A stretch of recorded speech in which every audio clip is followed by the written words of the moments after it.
2026 ಜನವರಿ ತಿಂಗಳ ಕಟಕ ರಾಶಿಯ ಒಂದು ಮಾಸ ಭವಿಷ್ಯನ ತಿಳ್ಕೊಳ್ಳೋಣ ಬನ್ನಿ. ಮುಂದಿನ ರಾಶಿ ಬಂದು ಕಟಕ ರಾಶಿ.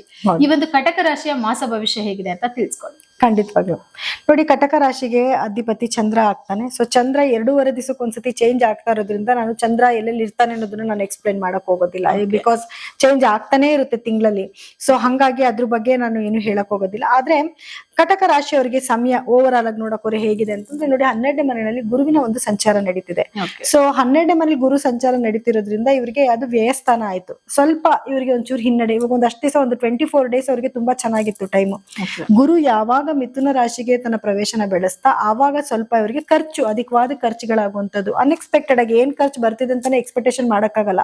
ಚೆನ್ನಾಗೇ ಇರ್ತಾರೆ, ಇವಾಗ ಏನೋ ಆರೋಗ್ಯದಲ್ಲಿ ಸ್ವಲ್ಪ ವ್ಯತ್ಯಾಸ ಆದಾಗ ಡಾಕ್ಟರ್ ಹತ್ರ ಹೋಗ್ಲೇಬೇಕು, ಹಣ ಖರ್ಚು ಮಾಡ್ಲೇಬೇಕು, ಟ್ಯಾಬ್ಲೆಟ್ಸ್ ಖರ್ಚು ಮಾಡ್ಬೇಕು, ಈ ರೀತಿನೂ ಆಗತ್ತೆ. ಅಥವಾ ಏನಾದ್ರು ಟ್ರಾವೆಲ್ ಮಾಡ್ಬೇಕು ಅಂತ ಖರ್ಚು ಮಾಡೋದಾಗಿರ್ಬೋದು. ಈ ರೀತಿ ಸ್ವಲ್ಪ ಖರ್ಚುಗಳು ಜಾಸ್ತಿ ಆಗತ್ತೆ.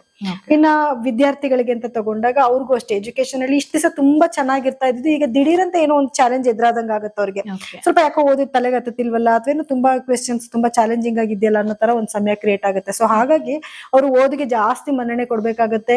ಇಷ್ಟ ದಿವಸ ಇದ್ದಂಗೆ ಇವಾಗೂ ಇರೋದಿಲ್ಲ. ಸೊ ಸ್ವಲ್ಪ ಎಫರ್ಟ್ ಜಾಸ್ತಿ ಹಾಕ್ಬೇಕಾಗತ್ತೆ.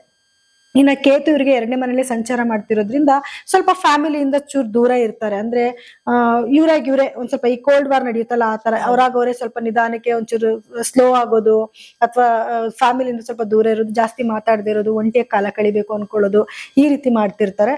ಮತ್ತೆ ಆರೋಗ್ಯದಲ್ಲಿ ಏನಿರ್ಪೇರ್ ಆಗ್ಬೋದು ಅಂತಂದ್ರೆ ಸ್ವಲ್ಪ ಇವರಿಗೆ ಬಾಯಲ್ಲಿ ಹುಣ್ಣಾಗೋದು, ಉಳ್ಕಲಾಗುವಂಥದ್ದು, ಗಂಟ್ಲು ನೋವು ಬರುವಂಥದ್ದು, ಈ ರೀತಿ ಸ್ವಲ್ಪ ಅವ್ರ ದೇಹದಲ್ಲೂ ಕೂಡ ಒಂದು ವ್ಯತ್ಯಾಸಗಳಾಗ್ತಾ ಹೋಗುತ್ತೆ. ಇನ್ನ ರಾಹುವಿನ ಸಂಚಾರ ಅಂತ ನೋಡಕ್ ಬಂದಾಗ ರಾಹು ಬಂದು ಇವರ 8ನೇ ಮನೆಯಲ್ಲಿ ಸಂಚಾರ ಮಾಡ್ತಿದ್ದಾನೆ. ಸೊ ಆರೋಗ್ಯಕ್ಕೆ ಇದೊಂದು ಪೆಟ್ಟು ಬೀಳುವಂತ ಒಂದು ಇದು. ಅಂದ್ರೆ ಬ್ಲಡ್ ಅಲ್ಲಿ ವೇರಿಯೇಷನ್ ಆಗೋದು, ಏನ್ ಬೇಕಾದ್ರೂ ಆಗ್ಬೋದು. ಹಾರ್ಟ್ ರಿಲೇಟೆಡ್ ಆಗಿರ್ಬೋದು, ಅಥವಾ ಕಿಡ್ನಿ ರಿಲೇಟೆಡ್ ಆಗಿರ್ಬೋದು, ಸ್ಕಿನ್ ಡಿಸೀಸ್ ಬರೋದು, ಸ್ಟಮಕ್ ಪ್ರಾಬ್ಲಮ್ ಬರೋದು, ಈ ರೀತಿ ಸ್ವಲ್ಪ ಆರೋಗ್ಯದಲ್ಲಿ ಏರುಪೇರಾಗುತ್ತೆ ರಾಹು 8ನೇ ಮನೇಲಿ ಸಂಚಾರ ಮಾಡ್ತಿರೋದ್ರಿಂದ. ಇದು ನೆಗೆಟಿವ್. ಆದ್ರೆ ಪಾಸಿಟಿವ್ ಏನು ಅಂತ ನೋಡಿದ್ರೆ ದಿಢೀರಂತ ಹಣ ಬರೋ ಸಾಧ್ಯತೆಗಳು ಕೂಡ ಜಾಸ್ತಿ ಇರುತ್ತೆ. ಏನ್ ಬೇಕಾದ್ರೂ ಆಗ್ಬೋದು, ಹಣ ಜಾಸ್ತಿ ಬರ್ಬೋದು ಅಥವಾ ಹಣ ಕಳ್ಕೋಬಹುದು. ಸೊ ಇನ್ವೆಸ್ಟ್ಮೆಂಟ್ ಮಾಡ್ಬೇಕಾದ್ರೆ ಸ್ವಲ್ಪ ಕೇರ್ಫುಲ್ ಆಗಿರೋದು ಒಳ್ಳೇದು. ಸ್ವಲ್ಪ ಇನ್ವೆಸ್ಟ್ಮೆಂಟ್ ನ ಅವಾಯ್ಡ್ ಮಾಡೋದೇ ಒಳ್ಳೇದು ಈ ಟೈಮ್ ಪೀರಿಯಡ್ ಅಲ್ಲಿ. ಈ ಜನವರಿ ಎಸ್ಪೆಷಲಿ ಇವರು ಇನ್ವೆಸ್ಟ್ಮೆಂಟ್ ನ ಮಾಡದೇ ಇರೋದು ಒಳ್ಳೇದು. ಆ ತರ ಸ್ವಲ್ಪ ಸಮಸ್ಯೆಗಳಾಗತ್ತೆ.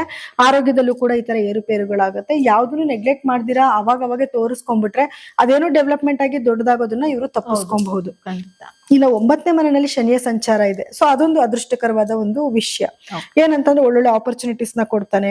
ಅಂದ್ರೆ ತಂದೆ ಆರೋಗ್ಯದಲ್ಲಿ ಸ್ವಲ್ಪ ಸಮಸ್ಯೆಗಳು ಬರುತ್ತೆ. ಕಾಯಿಲೆಗಳೇನಾದ್ರು ಬಂದ್ರು ಅಥವಾ ಬಿದ್ದಿಗಿದ್ದು ಏನಾದ್ರು ಪೆಟ್ ಮಾಡ್ಕೊಂಡ್ರು ಬೇಗ ವಾಸಿ ಆಗಲ್ಲ, ನಿಧಾನಕ್ಕೆ ವಾಸಿ ಆಗ್ತಾ ಇರುತ್ತೆ ಅವ್ರಿಗೆ. ಆದ್ರೆ ಇವ್ರಿಗೆ ಒಂದು ಅದೃಷ್ಟ ಏನ್ ಬೇಕಾ ಎಲ್ಲಾ ಕೆಲ್ಸದಲ್ಲೂ ಕೂಡ ಯಶಸ್ಸು ತಂದು ಕೊಡ್ತಾನೆ. ಒಳ್ಳೊಳ್ಳೆ ಆಪರ್ಚುನಿಟೀಸ್ ಇವ್ರಿಗೆ ಬರುತ್ತೆ. ಎಸ್ಪೆಷಲಿ ಯಾರೆಲ್ಲ ವರ್ಕ್ ಮಾಡ್ತಾ ಇದ್ದಾರೆ ಅವ್ರಿಗೆ ಏನಾಗುತ್ತೆ ಅಂದ್ರೆ ನೋಡಿ, ಅವರ 6ನೇ ಮನೆಯಲ್ಲಿ ಸಾಕಷ್ಟು ಗ್ರಹಗಳ ಒಂದು ಸಂಚಾರ ನಡೀತಿದೆ.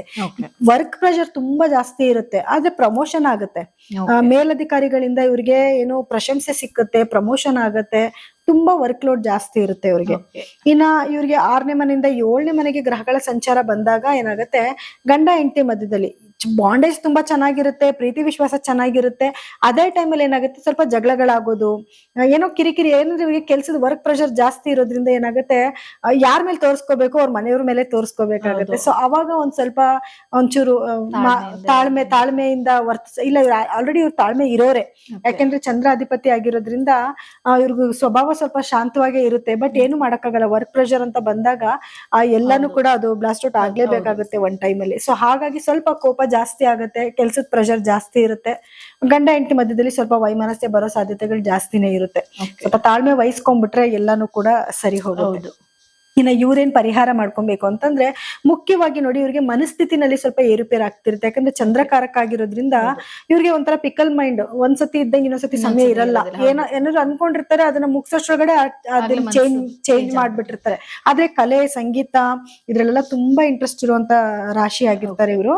ಸೊ ಇವ್ರು ಏನ್ ಮಾಡ್ಕೊಬೇಕು ಅಂತಂದ್ರೆ ಸ್ವಲ್ಪ ಮೆಡಿಟೇಷನ್ ಮಾಡ್ಬೇಕು. ಇವರು ಲೈಫ್ ಟೈಮು ದಿನ ಒಂದು 10 ನಿಮಿಷ ಮೆಡಿಟೇಷನ್ ಮಾಡೋದು ಇವ್ರು ರೂಢಿ ಮಾಡ್ಕೊಂಡ್ರೆ ಲೈಫ್ ಟೈಮ್ ಅಲ್ಲಿ ಇವ್ರಿಗೆ ತುಂಬಾ ಒಳ್ಳೇದಾಗತ್ತೆ. ಅಂದ್ರೆ ಮನಸ್ಥಿತಿನ ಇನ್ನೂ ಚೆನ್ನಾಗಿ ಇಟ್ಕೋಬಹುದು. ಮನಸ್ಕಾರಕ ಅಲ್ವಾ ಚಂದ್ರ, ಸೊ ಮನಸ್ಥಿತಿನ ಇನ್ನೂ ಚೆನ್ನಾಗಿ ಇಟ್ಕೋಬಹುದು. ಇನ್ನ ಇವರು ಪ್ರತಿದಿನ ಗಣಪತಿದ ಪೂಜೆ ಮಾಡ್ಬೇಕು. ಹಾಗೆ ಬೀದಿ ನಾಯಿಗಳಿಗೆ ಆಹಾರ ಅರ್ಪಿಸ್ಬೇಕು. ಏನಾದ್ರೂ ಆಗಿರ್ಬೋದು, ಒಂದ್ ಸ್ವಲ್ಪ ಬಿಸ್ಕೆಟ್ ತಗೊಂಡೋಗಿ ಹಾಕಿದ್ರು ಪರವಾಗಿಲ್ಲ.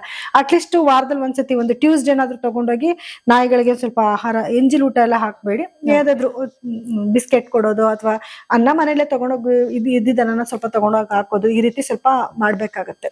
ಇನ್ನ ಗುರು 12ನೇ ಮನೇಲಿ ಇವ್ರಿಗೆ ಇರೋದ್ರಿಂದ ಸ್ವಲ್ಪ ಇವರು ದಾನ ಮಾಡ್ಬೇಕು. ಕಡಲೆಕಾಳಿಂದ ಮಾಡಿರುವಂತ ಕೆಲವು ಅಡಿಗೆನ ಮಾಡಿ ಗುರುವಾರ ದಿವಸ ದಾನ ಮಾಡೋದು, ಅಥವಾ ಹಳದಿ ಬಣ್ಣದ ಸ್ವೀಟ್ ಇವಾಗೆಲ್ಲ ಕೆಲವರಿಗೆ ಮಾಡಕ್ ಟೈಮ್ ಇರಲ್ಲ, ವರ್ಕ್ ಪ್ರೆಷರ್ ಇರುತ್ತೆ.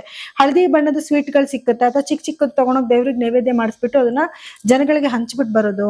ಈ ರೀತಿ ಎಲ್ಲ ಮಾಡೋದ್ರಿಂದ ಏನಾಗುತ್ತೆ, ಇವ್ರಿಗೆ ಸ್ವಲ್ಪ ಏನ್ ಗುರುವಿಂದ ಏನ್ ಇವ್ರಿಗೆ ನೆಗೆಟಿವಿಟಿ ಆಗ್ತದೆ ಅದನ್ನ ಇವರು ಸ್ವಲ್ಪ ತಪ್ಪಿಸ್ಕೊಬಹುದು. ಇನ್ನ ಸ್ವಲ್ಪ ಏನೇ ದಾನ ಧರ್ಮ ಅಂತ ಹೇಳಿದ್ಮೇಲೆ ಶನೇಶ್ವರನ ಅನುಗ್ರಹ ಇನ್ನೂ ಚೆನ್ನಾಗಿರ್ಬೇಕು ಅಂದ್ರೆ ಶನಿವಾರ ದಿವಸ ಸ್ವಲ್ಪ ದಾನ ಧರ್ಮ ಮಾಡೋದು, ದುರ್ಗಾದೇವಿಗೆ ಸ್ವಲ್ಪ ಆರಾಧನೆ ಜಾಸ್ತಿ ಮಾಡುವಂತದ್ದು. ಮುಖ್ಯವಾಗಿ ಇವರು ಪ್ರತಿ ಪೌರ್ಣಮಿನಲ್ಲಿ ಚಂದ್ರನ ನೋಡಿ ಪ್ರೇಯರ್ ಮಾಡ್ಬೇಕಾಗುತ್ತೆ. ಪೂರ್ಣ ಚಂದ್ರ ಫುಲ್ ಮೂನ್ ಇದ್ದಾಗ ಇವ್ರ ವಿಶಸ್ ಏನಿರುತ್ತೆ ಅದನ್ನ ಮೂನ್ ನ ನೋಡ್ಕೊಂಡವರು ಅದನ್ನ ಕೇಳ್ಕೊಬೇಕು. ಅವಾಗ ಇವ್ರ ವಿಶಸ್ ಫುಲ್ಫಿಲ್ ಆಗತ್ತೆ. ಇದಿಷ್ಟನ್ನ ಇವರು ಮಾಡ್ಕೋಬೇಕು. ಹಾಗೆ ಇವ್ರು ಇನ್ನೊಂದ್ ಏನು ಅಂತಂದ್ರೆ ಇವರು ಒಂದು ನಮ್ಮ ಹತ್ರ ಸಿಗುವಂತ ಮೂನ್ಗೆ ಸಂಬಂಧಪಟ್ಟಿರುವಂತ ಕೆಲವು ಕ್ರಿಸ್ಟಲ್ಸ್ ಇರುತ್ತೆ, ಅದನ್ನ ಲೈಫ್ ಟೈಮ್ ಇವ್ರು ಹಾಕೊಳ್ಳೋದ್ರಿಂದನೂ ಕೂಡ ಅನುಗ್ರಹ ತುಂಬಾ ಚೆನ್ನಾಗಿರುತ್ತೆ ಇವರಿಗೆ. ಅದ್ರದ್ದು ಒಂದು ಇದು ಚೆನ್ನಾಗಿ ಬೆನಿಫಿಟ್ಸ್ ಇವರು ಅನುಭವಿಸಬಹುದು. ನೋಡಿದ್ರಲ್ಲ ವೀಕ್ಷಕರೇ, ಕಟಕ ರಾಶಿಯ ಮಾಸ ಭವಿಷ್ಯ ಹೇಗಿತ್ತು ಅಂತ. ಹಾಗಿದ್ರೆ ಬನ್ನಿ ಮುಂದಿನ ರಾಶಿಯ ಒಂದು ಮಾಸ ಭವಿಷ್ಯ ತಿಳ್ಕೊಳ್ಳೋಣ.